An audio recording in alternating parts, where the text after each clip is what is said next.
United states medical licence examination. It is the entrance examination for the free PG in US.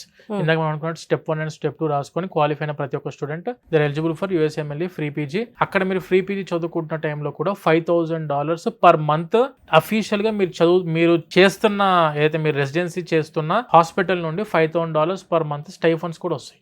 అంటే around approximately Indian కరెన్సీలో $4 లక్షల per month సంపాదించుకోవడానికి కూడా అవకాశం ఉంది. ఇక్కడ జార్జియాలో ఎంబీబీఎస్ చదువుకుంటే అక్కడ యుఎస్ లో ఫ్రీ పీజీ. యుఎస్ అనేది కాదు మేడం, WFME మన Georgian NCEQE national centre for education quality enhancement recognise అయ్యింది కాబట్టి ప్రపంచంలో మీరు ఏ దేశానికైనా వెళ్ళి ఇంక్లూడింగ్ ఇండియా ఎగ్జామ్ రాసుకొని పీజీ చేయడానికి directly your eligible. And when coming to Europe లో కూడాను జార్జియాలో చదువుకున్న స్టూడెంట్స్ కి ఎక్స్ట్రా ఫెచ్చింగ్ ఏంటంటే యూరోప్ లో ఫ్రీ పీజీ కూడా ఎలిజిబిలిటీ ఉంది.